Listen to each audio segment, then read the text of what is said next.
cero en la Argentina. Nuestro enemigo es el enemigo del pueblo. La basura de la droga. Necesitamos escuela, educación, presupuesto, amor. Esto lo vamos a lograr. Estamos unidos. Pero 200 pesos son 2 taxis, 2 pizzas. Mira, nosotros no tenemos ninguna expectativa ni ninguna esperanza con Macri. Lo va a llevar a esa Argentina inmensa, con oportunidades de trabajo y progreso. ¿Y qué piensan los que querían que hubiese en la Argentina un juez como Sergio Moro? ¿Qué estarán pensando todos esos giles? Miren dónde fue a parar Sergio Moro, al gobierno de Bolsonaro. Es decir, se identificó como lo que era y simulaba ser, para algunos, otra cosa. El presidente Macri decía ayer o antes de ayer, no sé cuándo, no le presto mucha atención a lo que dice, lo tengo que hacer por razones estrictamente profesionales, que creo que estoy haciendo bien las cosas. Miren, no le cree nada, ni siquiera Cristino Razat. Y eso que este hombre supuestamente pertenecería al mismo universo ideológico del presidente de la República. No le cree nada, o no le cree nada la Argentina, o no le cree nadie a Macri. ¿Por qué Néstor Pitrola? Si eso es verdad, exdiputado nacional y activo militante del FIT, termina el programa y se va a un acto a la Plaza San Martín. Claro, exactamente. ¿Por qué no le cree nadie, según Ratazzi, a Macri? Bueno, porque es un gobierno que está acabado, ha fracasado en sus propias premisas. Por ejemplo, el Partido Obrero no pensaba que la Argentina, que dejó el kirchnerismo, tenía salida con la política de Macri. Pero ellos dijeron, por esta vía, libertad de capitales, endeudamiento en un mercado mundial barato de deuda y todo lo demás, despegamos, salimos, pobreza cero, fracasaron. Es un gobierno que está liquidado porque ha colocado a la Argentina en una de sus peores crisis en un brevísimo lapso, ¿no? Incluso tuvo el voto en las intermedias y después con el robo a los jubilados, que ya le produjo una rebelión obrera, una rebelión popular, en marzo vuelven a fracasar, vamos al FMI, fracasa el primer programa del FMI. Por eso nosotros planteamos que este gobierno no es que nosotros lo querramos tirar, está acabado. Y como no queremos que un de la Rúa sea suplantado por un Duhalde, el Partido Obrero viene a decir a Córdoba, basta de Macri, una Asamblea Popular Constituyente para reorganizar política, económica y socialmente el país. ¿Le sorprendió a usted Lalo Freire, una figura, no hace falta ni presentarlo, está todas las noches acompañándonos por Canal 12 en el noticioso? ¿Le sorprendió que Ratazzi tuviese una definición tan contundente respecto a la credibilidad que pueda generar el presidente? Sí, ciertamente que sí, sobre todo porque hay un sector que pertenece al círculo rojo, digamos, ¿no?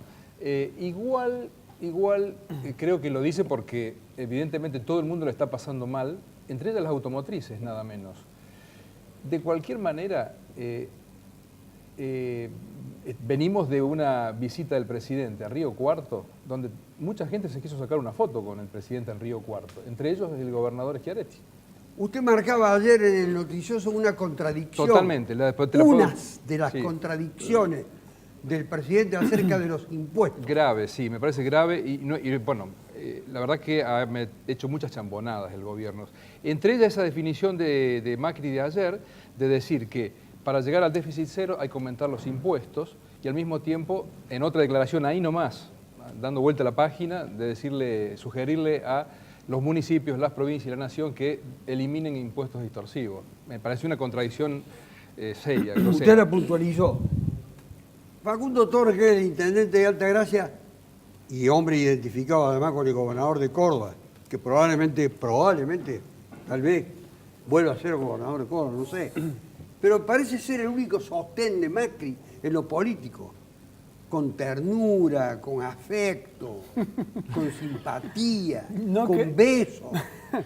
Creo que la postura del gobernador Juan Schiaretti ha quedado clara y aparte él la ha enunciado muchas veces con respecto a cómo reacciona el peronismo cordobés, Unión por Córdoba, ante el gobierno nacional. Siempre ratificando la institucionalidad, la gobernabilidad, entendiendo y marcando los errores y defectos en gestión, pero tratando de que el presidente y de que esto no se vaya a cualquier parte. Nosotros estamos convencidos, y yo lo escuché al gobernador decirlo en múltiples oportunidades, que si todo se descalabra, si el país se cae, esta anarquía y esta problemática trasciende el orden nacional y lógicamente va a llegar a las provincias, a los municipios y a la política toda. Entonces lo que busca el gobernador, creo que marcando diferencias, pero acompañar en lo que es estrictamente razonable al presidente para que esto no ocurra. ¿Sigue ese respaldo, Guruceta, de Schiaretti a Macri? El más visible, el más sólido de todo respaldo. ¿Cómo quedaría en el escenario para usted Macri? Bueno, Macri está sobreviviendo por una tarea de extorsión hacia los gobernadores. La tarea de extorsión le está dando buenos resultados. Un segundo. Entonces no hay nada de afecto de Schiaretti. Es de un dependiente. Ningún tipo de afecto. Más le digo, hay un rechazo visceral desde el punto de vista personal y él lo sabe en la intimidad, y todo esto lo está haciendo en procura de que no lo acusen de destituyente, porque ahora hay una nueva palabra. Usted opina en contrario del gobierno nacional, es destituyente. Ellos pueden mentir, pueden falsear, pueden robar, pueden manejar la justicia, manejan la prensa hegemónica y nadie les puede decir nada. El nivel de corrupción que hay en este gobierno no lo tuvo nunca el país. Entonces extorsiona a los gobernadores en procura de salvar algo que le permita seguir, usted dijo una gran palabra, engrupiendo a la gilada de la Argentina. Parece pueril la pregunta que le voy a hacer, o infantil o tonta, puede ponerle muchos calificativos. ¿Existe el afecto en la política, Olga Ruitón? Yo creo que se pueden generar afectos, pero lo que existe en la política, más allá de cualquier ideología, son los intereses comunes. O sea, la gente se aglutina y se organiza alrededor de una idea para conseguir tal cosa para la comunidad, un proyecto determinado. Y hay intereses. Si en el convivir y trabajar en pos de ese interés surgen afectos, es natural que surjan afectos y también pueden surgir desafectos. Pero lo que prima es el interés común, por eso usted se organiza para acumular poder y lograr llevar a cabo el proyecto que está planteando. Eso es la política. Juan Pablo Quintero, ya no el tema del afecto, sino del alineamiento de ustedes del Frente Cívico frente a este gobierno. Le voy a hacer una sola observación, no a usted, a toda la gente. Hay un periodista que escribió hace una semana atrás que Macri había terminado de cumplir su mandato, pero eso no significa que no deban mantenerse en el gobierno hasta el 10 de diciembre del año próximo. ¿Qué quiere decir con que había terminado su mandato? Que había cumplido con todo lo que había dicho sin cumplirlo. Es decir, que violó todo lo que había prometido. Ese era su mandato. Por eso dice, su mandato concluyó. Para ustedes, ¿el mandato de Macri concluyó? No, yo creo que acá lo que hay que hacer es dejar de agitar los fantasmas del 2001 y mirar para adelante con el optimismo que mesurado que la circunstancia indica. Recién cuando Alfredo Guruceta yo le hacía con la cabeza que no, porque yo considero que la relación de Schiaretti con Macri particularmente no es mal, lejos de ser en lo personal mala, es una excelente relación. Recuerde usted que Schiaretti fue empleado del padre de Macri cuando estuvo trabajando en la industria automotriz en Brasil. Schiaretti fue secretario de Industria de este país cuando Cavallo era ministro de Economía y la relación con ese sector fue absolutamente estrecha. Y recuerde que el primer anuncio que hizo el presidente Macri, ni bien asumió la presidencia en esta provincia de Córdoba, fue miles y miles de millones de pesos para traer a la provincia de Córdoba y entre otras cosas, algunos es verdad que no se cumplieron en el sentido de la obra pública, pero si hoy EPEC subsiste y sigue brindando la energía a los cordobeses pura y exclusivamente porque el gobierno nacional tuvo una política a través de la condonación de deuda con Camesa. Si reiteradamente, no menos de 2 veces, y a través del contrato de abastecimiento de Pilar, que le permitió a esta provincia no tener a su única empresa de energía eléctrica, una de las más grandes del país, por cierto, en una crisis ya absolutamente terminal, que está, pero que subsiste gracias a eso. Y tampoco creo que esto sea un panorama tan apocalíptico con mira al año que viene. Pitrola, hay algunos sectores de esa legión de periodistas que están muy identificados con el gobierno nacional, que dice que ustedes, la izquierda en general, no particularizando en el Frente de Izquierda y los Trabajadores, ni en el Partido Obrero, hablan exclusivamente a quienes están identificados con ustedes, no al resto. No, bueno, si fuera así no hubiéramos crecido como hemos crecido. Yo creo que les molesta. Objetivamente, usted dice que crecieron. Sí, hemos crecido, eso no cabe ninguna ¿Puede duda. darle cifra a la audiencia cómo tenemos crecieron? 40 legisladores en todo el país, diputados provinciales, un bloque de diputados nacionales. Yo fui diputado con Schiaretti, estábamos sentados a 2 metros, lo vi votar todas las leyes del ajuste, el pacto con los fondos buitres, viene de atrás lo de Schiaretti. Y yo creo que estamos creciendo, no todo lo que querríamos, tendríamos que dar grandes saltos y creo que si intervenimos bien lo podemos dar. ¿Por qué? Porque se han agotado una etapa de 10, 12 años de emprendimientos que gobernaron una etapa de la crisis capitalista en América Latina, que son los gobiernos de Lula, de Cristina Kirchner, de Correa, de Chávez y de Maduro, y la disyuntiva hoy son estas derechas que están hundiendo al país, porque yo no creo que el apoyo de Schiaretti salve al país desde el desbarranque. Yo creo que Argentina ya desbarrancó con el apoyo de todos los Schiaretti, que le han votado todas las leyes del ajuste a Macri, y gobernadores que le han votado, que le han firmado los pactos fiscales, y le firmaron el robo a los jubilados, y volvieron a fracasar. Yo creo que hay que hacer un balance, porque el tema de mirar para adelante es muy lindo. Nosotros miramos para adelante. Queremos sacar al país de este desastre, pero miremos para atrás los últimos 10 meses que aplicaron una devaluación del 110% y han empobrecido a la Argentina y la han transformado en una colonia de Washington. Lalo, todos los sectores sociales, políticos, económicos desfilan frente a ustedes en el noticioso. ¿Usted percibe eso que dije hace un momento en la pregunta a Pitrola, que la izquierda le habla solamente a la izquierda? No, yo coincido con Pitrola que la izquierda ha crecido. Me parece que lo que le falta a la izquierda, si ahí apunta su pregunta, doctor, es justamente eso, es decir, a ver, cómo gana más espacio en el terreno de las cosas posibles, de gobernar, o sea, de asumir el rol ejecutivo, o sea, no el rol de oposición legislativa. No lo han tenido todavía. Claro, o sea, al mismo tiempo, siempre me pregunto, ¿por qué con la transparencia con la que he conocido a muchos de los dirigentes de la izquierda, indudable, ¿por qué no tiene esa penetración en el mundo del trabajo? Sí, o hay comisiones internas que responden a la izquierda. Han aumentado. Han aumentado, exactamente. Pero al mismo tiempo veo que les cuesta, digamos, convencer con su mensaje justamente a ese público objetivo. Si querés también los jubilados, que mencionaba Pitrola, es decir, no dejo de reconocer que efectivamente en estos 30 años de democracia la izquierda ha tenido un crecimiento y en algunas provincias han llegado a ser segunda o tercera fuerza. Usted como intendente, ¿percibe que hay clima, hay mucha malestar, pero que se puede expresar ese malestar? Hay disconformidad, obviamente, es un dato objetivo. Pero como gobernante de una ciudad, ¿percibe que hay ese clima de hostilidad que se pueda traducir en un estallido?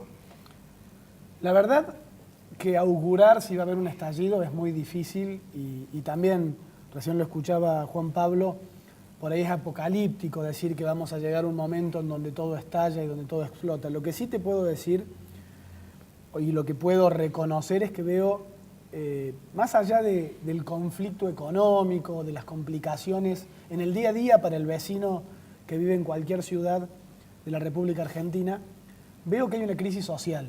y veo que hay, y siento que hay un mal humor social contenido. Dos elementos, crisis social y mal humor. Y un mal humor social contenido que genera muchísimos conflictos que antes no existían.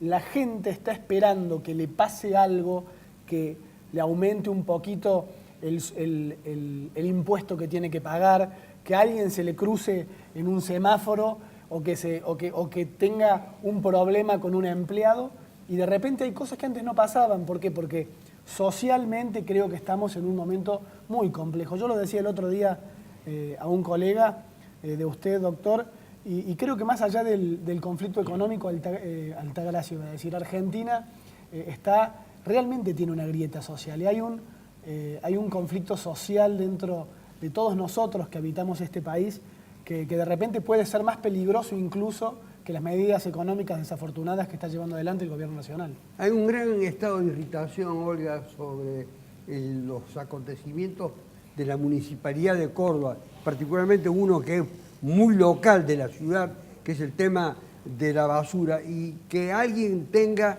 una propuesta que sea atractiva para despertar el interés de la gente y que sea creíble. Usted aspira nuevamente, si es así o no, lo dirá, a gobernar la ciudad. Sí, es mi ¿Este intención. conflicto se puede postergar para un mes? Lo que pasa es que este es un conflicto que ya lleva 6 años de duración. Empezó con Mestre, cuando lo bueno que había dejado Giacomino, que fue Crece, que había que perfeccionarla, etcétera, etcétera, pero era un camino porque apuntaba al enterramiento cero, al reciclar la mayor cantidad en domicilio, etcétera, se destruye. Y fuimos de negociado en negociado, de negociado en negociado, y no pudimos sacar ni la ordenanza del marco regulatorio de los residuos, que tenemos la revieja ordenanza donde no existían las RAE, los residuos peligrosos, electrónicos, etcétera. ¿Y qué es lo que pasó? Al no tener un marco regulatorio estaban viendo a ver cómo nos asociamos, nos reciclemos, porque como tengo el negocio Pero de acá a 30 días, peso los ¿qué camiones propuesta para tendría enterrar, usted? cuanto más camiones, más plata, y vamos. O sea, el tema de la basura no se arregló. Yo no creo que porque no sean inteligentes los muchachos. Pueden interrumpir todos. Porque No esperen de fue un mí nada. negocio, planteado como negocio, siguió siendo un negocio, y hoy los que sufren son los vecinos. Yo creo, doctor... Se planteó un Cormecor, y Olga. perdóname, que ahora la justicia está anulando el lugar, y se mintió y se dijo que la universidad había dicho que ese era el lugar exacto, Y no es así. si no fuera por la lluvia que vino y que se llevó a Taín para el diablo, y demostramos que ese lugar para Cormecor es terrible, y el nombre de uno que estudió en la universidad, o sea, profesor de una cátedra, esa no es la posición de la universidad. ver lo que dice la... No, que yo creo que Mestre perdió una gran oportunidad, hasta diría de marketing político, porque si Mestre hubiera resuelto, la ciudad es compleja, pero si hubiera resuelto el tema de la basura, que no es sencillo, como dice Olga, de hecho que desde la, no sé, yo te diría, desde Cámara, Juez, Giacomino y para acá, nadie lo ha agarrado como debe ser. Si él hubiera resuelto mínimamente, encaminado mínimamente el tema de la basura, tendría la mejor carta para las elecciones del 2019. No es fácil, mirá. No aparece quien tenga esa carta. No aparece. Hoy en Cambiemos creo que no. Hay un conjunto ahí de Y la candidatos. actual administración no la tiene. Yo creo que esa carta no la puede jugar porque lamentablemente, como dice Olga, ha fracasado. No es sencillo. Yo estuve en Torino hace 10 años, donde todavía hay un sector de la ciudad que no forma parte del plan de reciclado de basura. Llevan 30. O sea, no es fácil para una gestión. Pero entiendo que se puede encarar algo coherente y me parece que Mestre se está perdiendo esa posibilidad. Doctor, si me permite a mí Sí. hacer una acotación. Altagracia también formaba parte de Cormecor. Creo que el problema de los residuos sólidos urbanos es mucho más profundo que solo la recolección. Es el tratamiento y disposición final de los residuos con una posible planta de separación y, lógicamente, con plantas de reciclados para los distintos tipos de basura. Creo que hoy, más allá de cualquier buena iniciativa que se pueda tener, tiene que haber un gran consenso social, porque más allá de los bemoles del proyecto Cormecor, de los lugares y demás, tenemos que entre todos entender que es la única solución, porque decimos que no a Cormecor, pero tenemos Piedras Blancas a, Sí, 4, pero yo te voy a a interrumpir 200 ahí. metros. Te voy a interrumpir porque vos empezaste a formar parte de Cormecor Piedras Blancas tenía toda la posibilidad de expropiarse, de no seguir ensuciando tierras, porque la política ambiental es, si tenés un lugar que ya ensuciaste con residuos, que tenés metales pesados, etcétera, y no lo puedes recuperar nada más que para espacio verde, porque no podés hacer plan de vivienda, ahí había que haber hecho, y lo propusimos, ampliar Piedras Blancas, expropiar Piedras Blancas y no expropiar el terreno de Cormecor.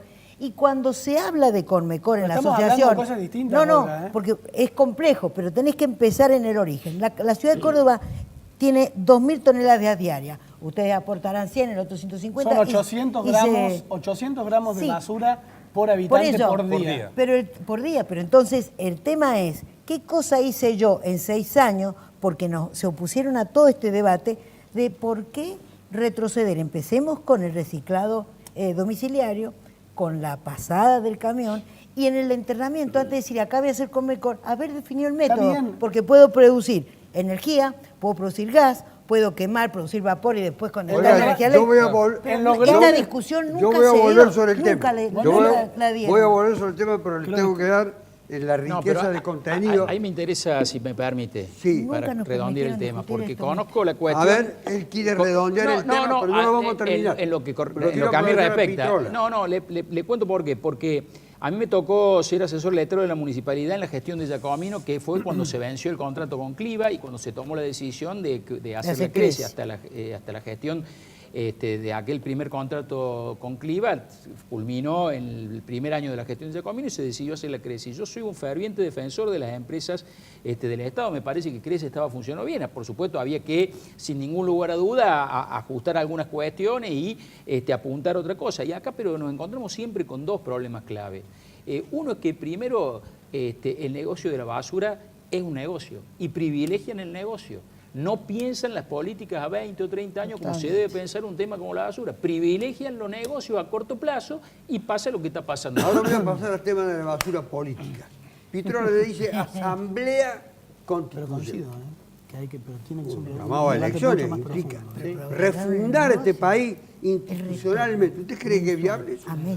No es viable en estas circunstancias porque no quieren, pero sería una magnífica solución. Porque la gente dice que se vaya este gobierno. Si usted dice que se vaya, ay, destituyente, vos querés que caigan. Todo ese verso que han inventado y funciona muy bien. Pero yo le hago esta pregunta. Si este gobierno es tan desastroso, tan criminal, tan corrupto para la sociedad, y lo menos que uno puede decir es que se vayan, hermano. Si tiene algo de patria, pero ¿cómo se plasma una asamblea constituyente? Es toda una revolución. Pero por supuesto que lo es. No en la forma, por supuesto, es una salida anticipada a las próximas elecciones, doctor. ¿Cómo se consigue, Pitrola, esta convocatoria a una asamblea constituyente? Porque tiene que entrar en la cabeza de la gente. Eso únicamente con una decidida acción popular que termine con un gobierno que está hundiendo en la miseria al pueblo. Esto no cabe ninguna duda. Nosotros a la CGT... Pero ese es un diagnóstico. Pero veamos a la las CGT y a todas las centrales sindicales le planteamos el problema de un paro activo nacional que entró en debate. Creo que la izquierda hemos logrado colocar en debate el problema del paro activo. Ahora la CGT va para atrás y dice que convocaría un quinto paro de 24 y entonces llegamos protestando a las elecciones del 2019 con el país del FMI. La idea nuestra es una acción histórica. La clase obrera argentina tiene mucho orgullo de acciones históricas que han cambiado el rumbo de este país. Naturalmente requiere una acción decisiva que ponga fin a este régimen. Bueno, a partir de allí la convocatoria de una constituyente. Claro, lo que yo veo... A partir de ahí, porque que hay como usted no una le puede dificultad pedir para a Macri... instrumentar eso. Bueno, usted no le puede pedir a Macri, a Macri la convocatoria de no una constituyente. Nosotros al plantear la alternativa de poder, que es un tránsito a una transformación del país, estamos invitando al movimiento obrero y al movimiento popular a no decir tengo que esperar al 2020, que es el mensaje negativo de toda la sala del peronismo que dicen hay 2019, lleguemos protestando y mientras tanto le van votando el ajuste y el ajuste de Macri pasa y nos vamos a encontrar con un país arrodillado, vaciado y devastado en el 2020. Este es el gran planteo del Frente de Izquierda. Para usted, No, le quería preguntar a Pitrola, ¿dónde pondría Pitrola en esa convocatoria de Asamblea Constituyente a, digamos, los 5 primeros movimientos o partidos de acuerdo al volumen electoral de las últimas elecciones? ¿Dónde pondría, por ejemplo, al peronismo? Usted dijo recién el movimiento obrero, Cristina Fernández de Kirchner, bueno, el peronismo federal. ¿Dónde pondría el socialismo? No, cada uno se pone donde quiere. Yo creo que hay 3 bloques hoy en el país. Y el Frente de Izquierda es un tercer bloque. Menor, pero es el tercer bloque político. Está Cambiemos, está el peronismo. Y el peronismo... perdón, Cambiemos y el peronismo son 2 diferentes. Sí, por supuesto. Y un tercer bloque es el Frente de Izquierda. Que nos posicionamos con los trabajadores. Porque el peronismo está armando el relevo de del gobierno de los Ratazzi. Este es el punto. Han gobernado con los Ratazzi, han gobernado con la minera, han gobernado con la petrolera, o el pacto de YPF Chevron no viene del tiempo de Cristina. El pago serial de la deuda. ¿Qué heredamos después de pagarle la deuda al Club de París? Yo lo escucho a Kicillof y le habla para la tribuna, porque ningún ala del peronismo y el kirchnerismo tampoco están planteando romper con el FMI. Dicen, después nos sentamos y vemos. Ninguno plantea revisar, lógico, Pero ninguno plantea revisar la deuda. Lo que dijo recién Lalo Freire, ¿dónde colocamos? Bueno, hizo una caracterización y dividió en 3 el mapa político. ¿Usted concibe que ese mapa político así diseñado es el correcto? Sí, pues hay matices. Cambiemos peronismo, no, hay matices, izquierda. pero por eso yo le preguntaba para saber cómo esa asamblea constituyente Este que es un plantea... tema central. Claro, o sea, pueda llegar a obtener la adhesión, bueno, de actores políticos importantes en este momento. Entonces, a mí me parece que yo veía medio como huérfana el de apoyo a la iniciativa. Por Eso no te quepa ninguna duda. Si los que le votaron el presupuesto al FMI no van a apoyar la convocatoria de la Asamblea Constituyente. Es una acción histórica popular la que tiene que cambiar el mapa político del país. Luego lo dirá el voto popular. Sí. Nosotros tenemos para proponer la nacionalización de los recursos hidrocarburíferos.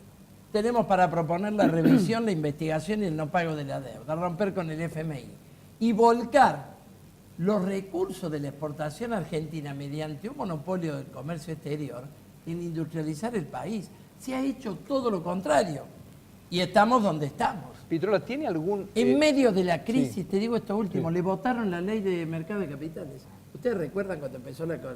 El Parlamento no funcionó. Hace 3 meses que no funcionó. Le votaron solo la ley de mercado de capitales. En América Latina, o el mundo, si usted quiere, ¿dónde más o menos se va dando no, venimos al revés. Esta resolución? Fue Bolsonaro. No, lo tengo claro. Venimos al revés. Pero queremos llegar a los Bolsonaros. Porque Bolsonaro viene después de 12 años de descomposición del gobierno del PT y del fracaso de Temer. Bueno, nosotros enfrentamos la perspectiva de un Bolsonaro desde el punto de vista de una reorganización del país por los trabajadores y no por los fascistas ligados al Departamento de Estado. Porque este no es un fascista nacionalista, es un fascista proimperialista. Ya lo puso a un Chicago Boy como futuro ministro de Economía. Quiero aclarar a la gente que la posición del Partido Obrero ha sido adversa a la gestión de Lula, porque algunos pueden no entender cómo un hombre de izquierda puede poner en entredicho o impugnar. Es así. Totalmente. Bueno, pero lo voy a dejar para que no sea Lula gobernó con muchos de los que hoy van a integrar el gabinete de Bolsonaro. Efectivamente. ¿Es posible en la Argentina de hoy un cambio institucional? Yo recién lo escuchaba atentamente. Pensar y meditar y reflexionar sobre la posibilidad de un cambio institucional porque estamos virtualmente en un estado de estancamiento. Yo recién lo escuchaba atentamente y coincido con... ¿Pitrola? Sí, coincido con algunos análisis o evaluaciones con respecto a la realidad que estamos transitando hoy en el país, porque veo que hay un deterioro constante y la gente lo siente todos los días. Ahora, la idea de una gran convención constituyente en donde de repente el presidente deje de ser el presidente y donde se tome el poder por un medio no democrático, me parece que es un retroceso. Yo en esto disiento absolutamente. Creo que el año que viene hay elecciones, faltan menos de 10 meses para las elecciones. Si todo estuviese... A ver, si lo que él enunciaba es el sentir del argentino, y seguramente Macri se va a ir y no va a ganar las elecciones. Ahora, si el argentino, en su gran mayoría, porque la democracia es eso, es la mayoría decide. Si la mayoría, si el argentino decide, igual, y una sola cosa, doctor, quiero aclarar. Recién hablaba del rol de Unión por Córdoba y del gobernador Schiaretti con respecto a algunas medidas en donde apoyó ciertas cuestiones, ya sea en el Congreso, en diputados o en senadores.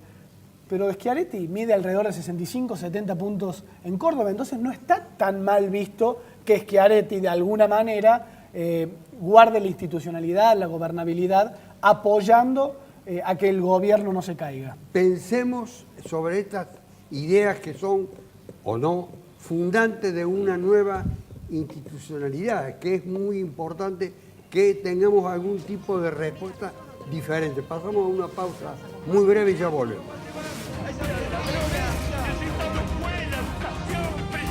Mira, nosotros no tenemos ninguna expectativa ni ninguna esperanza. El macrismo ha instalado en los medios de comunicación últimamente a un personaje que me parece que tendría que estar en una institución psiquiátrica. Sin embargo, lo estimula, que es Alfredo Casero. ¿Usted cree que es un hecho intrascendente, un hecho grave, obedece a una estrategia? Ninguna duda, obedece a estrategia. Ellos han formado un grupo de patoteros intelectuales. Y entre eso están estos nefastos personajes como Casero, doctor. Pero para ser patotero intelectual hay que ser primero intelectual. Bueno, pero él es un provocador entonces. Sí, un provocador. Es un provocador. Porque se puede ser patotero sin ser necesariamente un intelectual. Sí, ha llegado a niveles muy bajos. Por eso digo patotero y me corrijo. Doctor, quiero decirle una sola cosa. Mire, dicen que hace falta 500.000 millones, dijo nuestra primera ministra Lagarde, dijo que hace falta 500.000 millones para bajar el déficit. Bueno, ¿por qué no comienzan por los líderes? Yo le voy a dar una idea. Debía 70.000 millones el presidente Macri. A 2 años de esto ya son más de 200.000 millones. Le acaban de condonar 70 millones a Molinos. Ahí tenemos 350.000 millones de pesos. Si a cada legislador nacional, que son muchos, le sacamos 50.000 pesos por mes, ahí tenemos otros 2.000. Y no perjudicamos a los niños, no perjudicamos a las vacunas, no perjudicamos a los jubilados. ¿Vio qué difícil que es? Qué fácil. El gobierno tiene un montón de ñoquis, tiene la directora nacional de patineta, la directora nacional de bicicleta, la neumóloga, la patinóloga del presidente, están todos los amigotes ahí, todas novias, novios, de acuerdo a lo que se estipule. Hay un montón de dinero. ¿Y por qué siempre perjudican a los pobres? Digo, ¿no tienen sentimiento, no tienen sentido, no tienen corazón los legisladores nacionales? Que votan ajustar un jubilado, pero no se sacan el salario. Acaban de aumentar 172.000 pesos. Y este año ha habido 3 sesiones. El año pasado hubo una sola sesión en un año, doctor. Eso es robar, eso es delinquir. Porque hay que tener autoridad moral para venir y presentarse a un jubilado y decir, esto es lo mejor, vamos a tener mucho hambre, 14 años de hambre, pero después ustedes cuando llegan a 98 años van a ver que van a poder comprarse una camiseta nueva. Es lo que dice nuestro presidente. Y todos compramos ese discurso vil, tendencioso, peligroso, criminal, risible, provocador. ¿Hay alguna posibilidad, Quintero, de la irrupción de un Bolsonaro en la Argentina? ¿Y la Bullrich? No, yo no lo veo. No veo, porque aparte es un fenómeno. Para hablar del fenómeno de Brasil, creo que habría que conocer más lo que fue la política de Brasil. Usted arrancó el programa contando que Moro va a ser ministro de Justicia de Brasil. El año pasado, justamente para esta época, con el legislador García del Orrio y el legislador Monteiro. Usted lo conoce a Moro, así que... Viajamos a Brasil a hablar con el juez Moro. En realidad no pudimos hablar con Moro porque estaba en Washington en ese momento, pero sí pudimos hablar con el fiscal Dalañol y el cuerpo de fiscales. Y la verdad que a mí me resultó toda una desilusión esta postura y esta actitud de aceptar un cargo en el Ejecutivo brasilero del juez Moro, porque yo vine con una sensación de que en Brasil la institución habían podido avanzar verdaderamente de manera independiente, sin que le tiritara la pera al momento de citar a cuanto dirigente político estaba vinculado a hechos de corrupción, con condenas absolutamente importantes, no solamente eso, sino con condena a personas como Marcelo Odebrecht, que fue condenado a más de 19 años de prisión, y para que la gente lo entienda, Odebrecht no tiene parangón con ningún empresario argentino. Deberíamos juntar los 3 empresarios más fuertes de la Argentina para hacer un Odebrecht, para que la gente se dé una idea de lo que significó la acción de los fiscales y del juez Moro. Y me parece que en Brasil hoy debe haber mucha gente que tiene una enorme desilusión en haber caído en alguien que verdaderamente había dicho que jamás iba a incursionar en la política porque su vida y su objetivo era hacer justicia con los corruptos brasileros, cosa que efectivamente así sucedió, pero hoy todo se tiñe de sospecha cuando vemos que ya va a jugar abiertamente dentro de un esquema político. Olga, ¿cuál es su visión del juicio que tiene como protagonista central a Bonadío y destinatario de su acción a un grupo de empresarios, de funcionarios, y el empeño de incriminar a la expresidenta? Yo quiero... Según lo que ha dicho el propio director de Perfil, Fontevecchia, que ha recibido confesiones de los empresarios en ese sentido. Sí, lo escuché a Fontevecchia. Yo quería retomar, y le contesto eso en la respuesta, lo que decía Quinteros. Me parece que el riesgo de un Bolsonaro acá va a depender de la capacidad que tengan los partidos políticos del justicialismo, que hoy no existe como estructura ni como un partido nacional, es un sálvase quien pueda, hay 3 o 4 líneas, y estas líneas nacionales no tienen sus correlatos en muchos casos ni con gobernadores ni intendentes, o sea, hay una disolución muy importante, y creo que el debate y la reorganización de ese espacio puede evitar un Bolsonaro. Lo mismo le pasa al radicalismo. Hoy el radicalismo no es una institución democrática que organizadamente decidió estar con Cambiemos. Un pedazo está con Cambiemos, el otro está discutiendo qué hacer, si me voy, si me salgo. O sea, creo que el riesgo de Bolsonaro viene por esta crisis de los partidos políticos y por la crisis de la justicia. Si la justicia actúa, si la justicia tiene condena, si el que robó va en cana, y no importa cuál es el color político, y la gente vuelve a creer, es muy difícil que venga un extremista como Bolsonaro, porque la gente dice, no, yo puedo creer.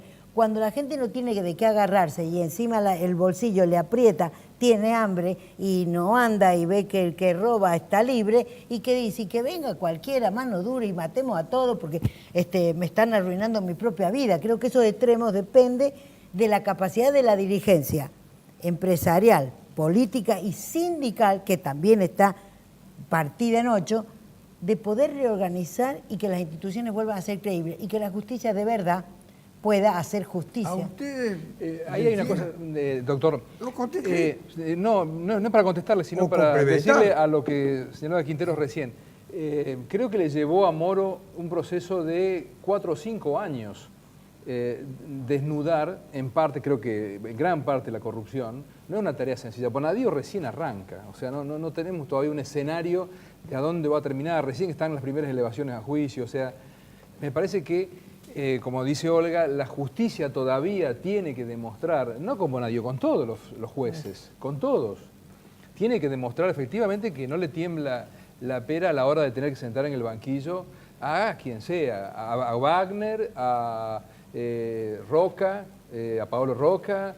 No, pero independientemente de lo que nosotros vemos de Brasil y la posición que podemos tener respecto a la actitud que ha tomado el juez Moro, no tiene absolutamente nada que ver lo que está pasando en Argentina con cómo fue el proceso de Brasil con el Lava Jato. No tiene absolutamente nada que ver. Hace falta simplemente haber hablado con los fiscales brasileños y ver cómo fue. Acá empezamos por el final de la historia. En Brasil los agarraban a los empresarios, los imputaban, los indagaban, los metían presos, les confiscaban los bienes, los condenaban y después veían si lo largaban. Acá iban, decían que iban a confesar y se iban a la casa. Sí, para usted, Pitrola, empezamos absolutamente al revés. Para usted, Pitrola, el juicio que lleva adelante particularmente el de Bonadío, porque hay otros que también intervienen en algunas otras secuencias. ¿Reviste legalidad? Quiero retomar un análisis que ha sido del Partido Obrero muy coherente desde el principio respecto del juez Moro y de las posibilidades de este manipulite brasileño. El manipulite italiano terminó mal, terminó en el gobierno de Berlusconi, uno de los más corruptos de la historia. Y ahora termina mal el Lava Jato, lo del juez Moro, integrando el gabinete de Bolsonaro. Nosotros hemos pensado en todo momento y pensamos que también es el origen del cuaderno Gate, que atrás de esto está el Departamento de Justicia norteamericano. ¿Por qué? Porque en el marco de la guerra geopolítica mundial y latinoamericana entre las potencias como Estados Unidos y China, que pugnan por meter a sus monopolios en los negocios de América Latina, se planteó el problema de desplazar a la patria contratista brasileña que tenía, coincidió la cabeza en Odebrecht, pero en Camargo Correa, bueno, hay que Batista y toda una red ligada sobre todo a los negocios de Petrobras. En la Argentina tiene el mismo origen el cuaderno Gate. Ahora, lo del juez Moro iba contra la red de negocios bajo el gobierno Lula, pero resulta que terminó abarcando, con el avance de la causa, a toda una clase social y a todo un régimen político, porque ahí estaban todos los aliados. Incluso ahora fracasaron varios en la selección y por eso llega Bolsonaro, porque estaban todos mezclados en la corrupción. El cuaderno Gate es cierto que está en una fase muy inferior, pero tiene la misma perspectiva, porque si usted mira, está desde Paolo Roca, pasando por Benito Rollo, el grupo Electroingeniería o el grupo IEXA, y bueno, empezamos a ver toda una clase capitalista y distintas expresiones políticas. Doctor, perdóneme, yo creo que está bien eso. Esto está iniciado en Estados Unidos. Y si no, pregúntenle a los fiscales que están con Moro. ¿De dónde llegó la investigación? De Estados Unidos. ¿Qué dijo el embajador de Estados Unidos en la Argentina apenas llegó? Vengo a solucionar el problema de la justicia en la Argentina. Nadie lo repudió. En un país como la gente lo tendríamos que haber expulsado ese tipo. Y los mismos son estos cuadernos truchos que no lo pueden encontrar. Y mire, fíjese bien, cuando el cuaderno está hecho por un servicio federal, por un servicio del ejército que lo habían echado por loco, entonces ya cuando están metidos los servicios, ya tiene olor feo. Ya tiene olor feo. Y es una gran mentira. Todo esto también está respondiendo a un esquema internacional para liquidar lo que ellos llaman los gobiernos populistas. Los gobiernos populistas son aquellos que le dan mejor calidad de vida a los sectores populares, de donde yo provengo, de donde yo milito, donde yo voy a morir. Entonces, por eso defiendo ese tipo de gobierno y no aquellos supuestamente moralistas que han destruido el país. 200.000 millones de dólares, doctor, hemos pedido. ¿Y quién puede decir, ay, sí, y voy a una peluquería, se cierra la fábrica y yo voy a una peluquería? Por favor, me están faltando el respeto. Tengo 6º grado y nocturno, no necesito que me falte el respeto así estos sinvergüenzas que están conduciendo No para la caer patria. en ningún tipo de discriminación, pero quiero hacer una pregunta a Torres, porque está localizado en un territorio y los territorios son importantes para saber cuál es el grado de inserción y evolución que efectivamente pueden tener algunos credos religiosos. Esto no es una discriminación para con ningún credo. Hay en el territorio suyo un avance o una aparición que se va multiplicando de grupos religiosos evangélicos. Creo que en todas las ciudades está ocurriendo. Creo que la gente necesita creer en algo. Voy a contestarle, doctor. Voy a salir de la pregunta Sí, clásica lo de los entiendo. políticos Pero y le voy- entrar en otro territorio. Pero la respuesta mía puede tener algo o algún condimento de lo que recién Olga decía. Creo que existe una crisis institucional muy grande, un descreimiento en la justicia, descreimiento en los partidos políticos, descreimiento en los dirigentes políticos. Y la gente necesita tener un arraigo, algo en donde contenerse, en donde sentirse protegido. Y en este buscar en dónde depositar la fe surgen muchísimos credos religiosos, como pueden ser los evangélicos o las iglesias universales, que copan lugares importantes dentro de los parámetros sociales de una ciudad. Nosotros en Altagracia constantemente, en estos últimos años, hemos tenido 3 o 4 nuevas iglesias que han llegado con un Por eso la matiz de pregunta. este tipo, y que la verdad que nuclean muchísima gente. Hace poquito estuve en una, porque había problemas con el sonido, porque se quedan hasta altas horas de la noche cantando, con un grado de fervor y de entrega que realmente hace mucho que yo no veo ni siquiera, pero por lejos en los partidos políticos. Y significa, me parece que más allá de la consecuencia hay que buscar el porqué. Creo que es una respuesta a la necesidad que tiene hoy el vecino, el ciudadano, de creer en algo efectivamente y que no se le desmoronen todos los parámetros con respecto a la fe y a la esperanza de que va a estar mejor en algún momento. Ustedes, Lalo, del noticioso, ¿siguen el fenómeno de la irrupción, crecimiento, etcétera, de los grupos evangélicos, no católicos? Sí, vos decís evangélico, pero me parece que puede ser evangélico, como dijiste vos, los testigos de Jehová. Testigos de Jehová, Iglesia, el último día. El último día, los adventistas, los mormones. Absolutamente. Sí, claro, por supuesto. Y me parece que la clientela que está perdiendo... ¿Motiva de ustedes una preocupación, un interés por saber cuál es el grado de evolución de estos sectores? No hemos encarado, que yo me acuerdo por lo menos en las últimas pautas de noticias eso. Pero sí, qué sé yo, cuando se juntan los testigos de Jehová en el estadio Kempes, evidentemente motiva una cobertura, te llenan un estadio, vos decís, bueno, evidentemente hay un movimiento. No nos preocupa particularmente. Te diría que el tema religioso somos bastante respetuosos de todas las creencias, pero sí veo que digamos, los creyentes de la Iglesia Católica son los que están en dispersión. Es decir, ahí la Iglesia por ahí tiene mensajes muy confusos, muy confusos. Para la gente, a veces en los barrios, a veces en las escuelas. Me parece que ahí es donde a lo mejor... Al Papa, en marzo, en una gran reunión de obispos, hay sectores que lo quieren destituir. Bueno, su pregunta, doctor, disculpa, su pregunta no es inocente, ninguna pregunta que haga va a ser inocente, obviamente, pero justamente uno de los sustentos más fuertes que tuvo Bolsonaro en su crecimiento político fueron los sectores evangélicos claro. de Brasil. Y allí hizo el discurso por supuesto. De es más, es tan fuerte la ingreso a la presidencia. Es tan fuerte la presencia de estos sectores evangélicos en la política brasilera que lo que sería el Consejo Deliberante de Río de Janeiro está constituido mayoritariamente por personas que vienen de ese sector. Es más, en algunos momentos frenan la sesión para orar. Eso es así, pero el primero que llevó el vicepresidente evangélico fue Lula. Temer fue una alianza del PT con el sector evangélico. Terminó protagonizando el golpe de Estado y la destitución de de Dilma Rousseff, la terminó protagonizando el vicepresidente. Temer es del sector evangélico.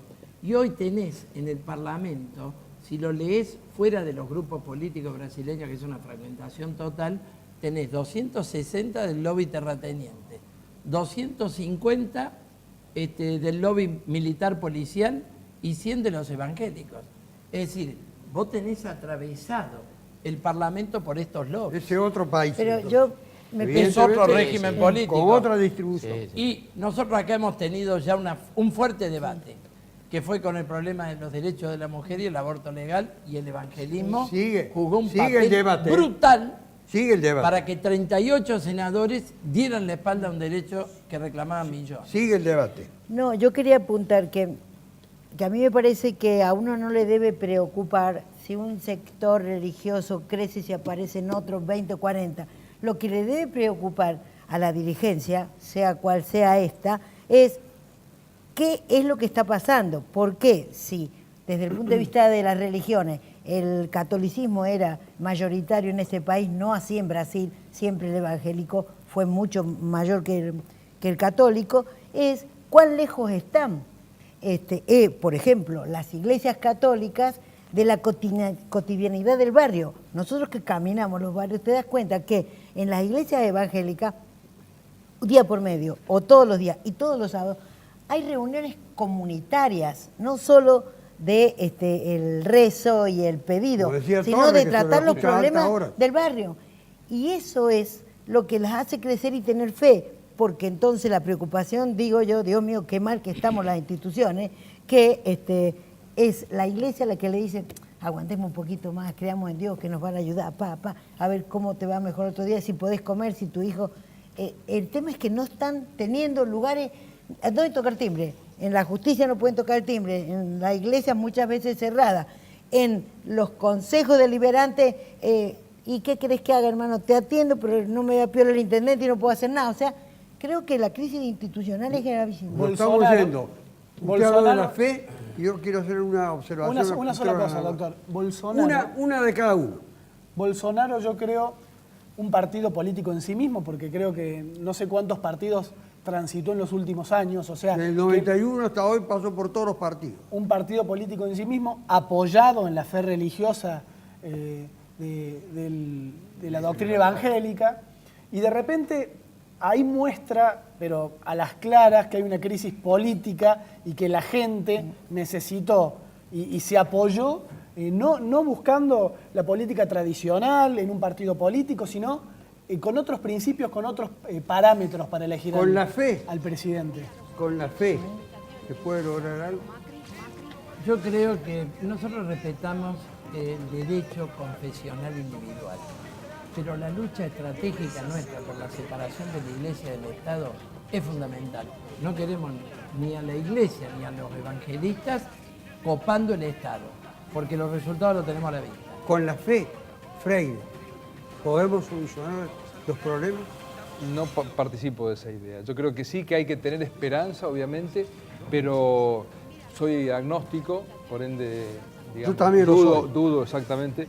Yo creo que la gente va a creer efectivamente en los dirigentes que resuelvan problemas, que hablen con la gente, que sean honestos, que no roben. Me parece que por ahí va el camino.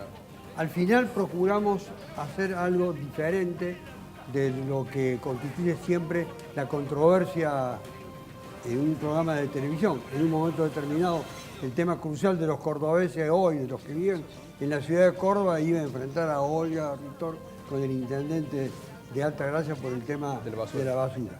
Pero hemos terminado con otras cuestiones que son muy trascendentes y son definitorias del curso futuro de los países de esta región que van cambiando su fisonomía y su orientación política e ideológica. Hasta la próxima.